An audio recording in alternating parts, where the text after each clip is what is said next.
What's up guys, season 15 Bombs Away has started, so we're going to jump in, we're going to have a look and see if we can get off the starting blocks. We're going to do it right now.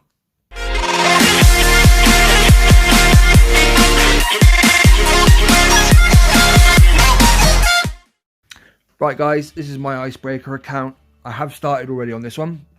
As you see, I'm at 2 ER, we're at really low level down in stone because I didn't play last season.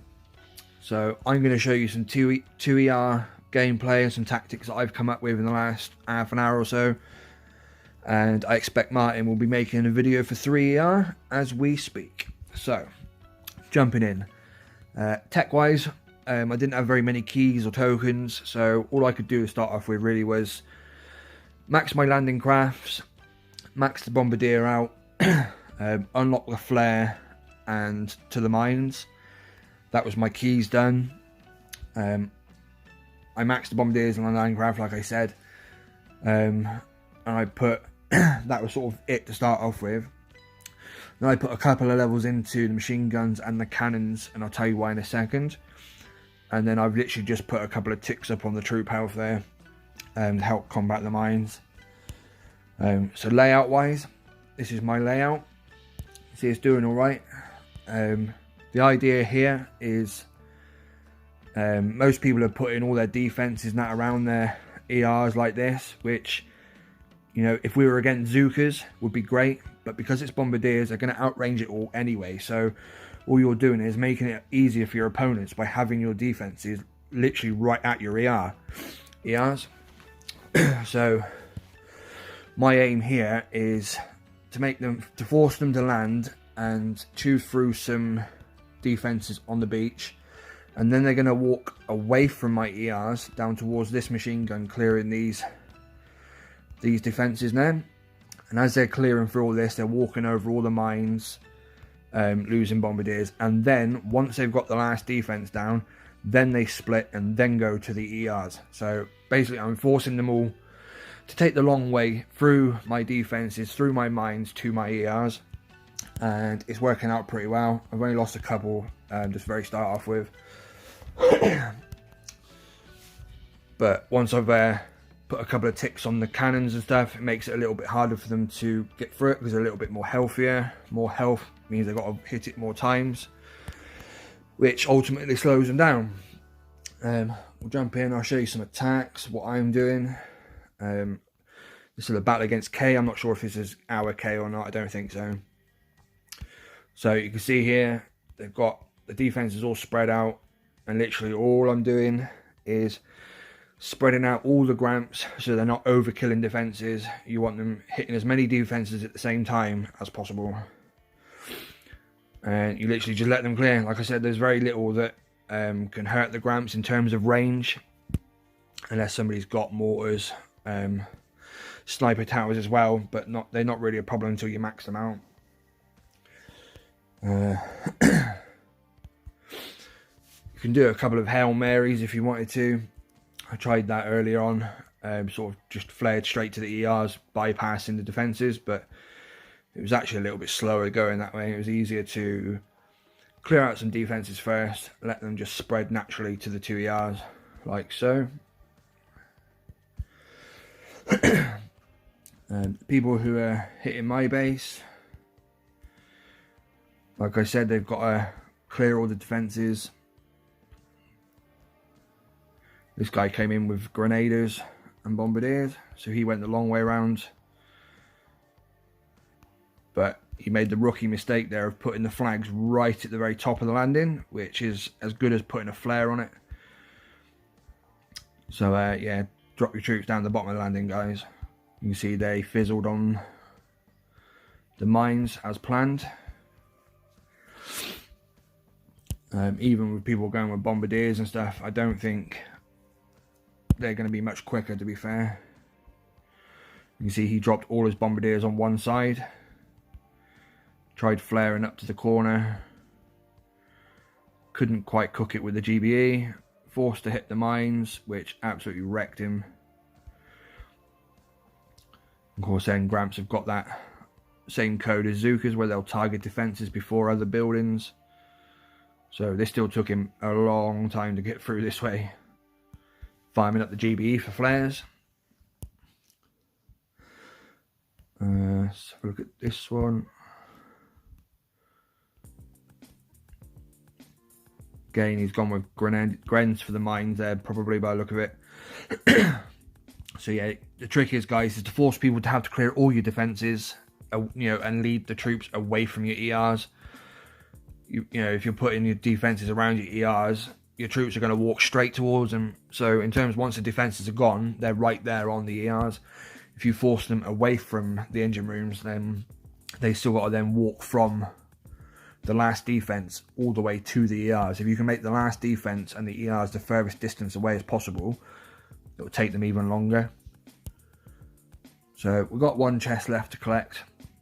We'll jump in and do a couple of hits and I'll show you what I mean. Okay, so this guy's got quite a lot. He's gone with the heavy defensive tactics, so he'll probably win this one just because it's going to take me longer to clear his defenses to get to his ERs. But as you can see, literally just letting them spread. These lot are going to walk over these mines, which isn't ideal. So, you know, these cluster of mines, it is a good idea, but it's also not. You only need sort of 1 or 2 gramps to get through, and you're laughing just like that. There's a little 4 over there. Take that ER down. By the time these lot get down to this one, I'm going to lose the battle, but you know, it didn't keep his ERs intact. I think you're better off spreading your mines out, forcing them to. I did still get the win on that one. Let's see. If we go back and watch his attack, excuse me. See what he used. See how he countered this. So he went with a 4-4 split, Grens and Diddles. He did it a bit better than the last guy because he's put the flags down a bit, but the Grens aren't clearing those mines like he hoped. And you can see now that last defense is gone. You can see they've got the mines to hit here, the mines to hit here, and they've got a massive distance between them and the ER from there to there, and from there to there. That walking time for them walking from where they are now to the ERs is what's going to make your opponent's time slower. If your defense is all wrapped around the engine rooms, as soon as they're landing their troops, they're heading towards your ER. You need to force them away. So grab this chest, and we'll jump in with the next battle. You see there, I'm on an 8-win streak now, so we're not doing too bad. Hit 2 ER. Again, this guy's gone for the spread out base, and we'll just do the same thing again. Just spread them out so they can't all get picked off by splash damage. By the time the mortars have even shot once, they're already destroyed, so it wasn't much of an issue. Of course, once they get them maxed out, they might be a bit later on. We're going to hit a few mines down on this side, but it's not the end of the world.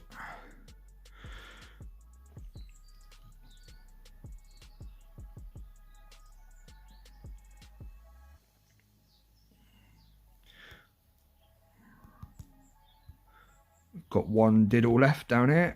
So yeah, that was great use of mines on that one. Nicely done. Flare straight to the ER.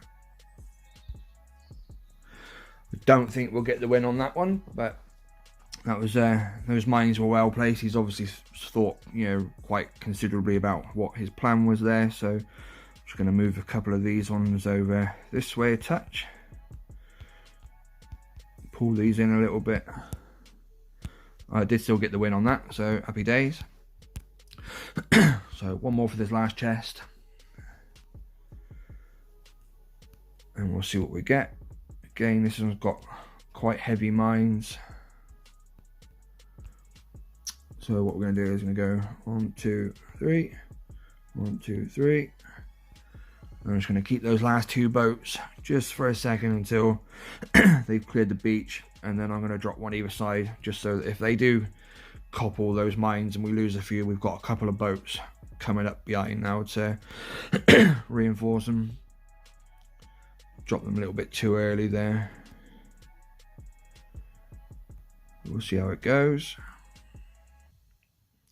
Obviously I do have that little bit of troop health boost, which isn't going to be enough on this one.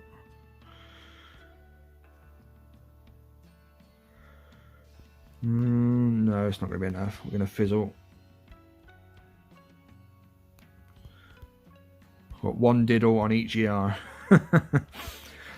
That's Warships for you guys. The troop health is definitely going to be an advantage if you're not taking the long path around to the 3ER, which I'm not. I'm going to take the bottom route. So there, well played there, Mario. Great job. We'll grab that chest. Yeah, he put an end to my win streak. Never mind. So yeah, troop health is definitely going to be an advantage, especially if you're not taking the top path through Grens and mortars to 3ER. I'm going to take the bottom route and just go to 3ER as soon as possible. Could probably jump now, but I know I get hammered by the guys who skipped 2ER, so I'm going to hang around in 2 for a couple of days and just build up some keys to get to brick, which I've probably got enough for, to be fair. But we'll see. I'll see what Martin says. In the meantime, I shall put my troop health up, and I'm going to put cannons up again, just because they're really healthy, and it takes Gramps a couple of volleys to get through those. So by having those on the beach there, it's going to take the Gramps a couple of hits there to chew through those and the machine guns while hitting the mines before they can head for my ERs. The last tick on that one is troop health. So yeah, I'll max my troop health out too, and then I'm now stacking keys now for 3ER. Grab some tokens before going up. So yeah guys, that's the magic layout for me for 2ER.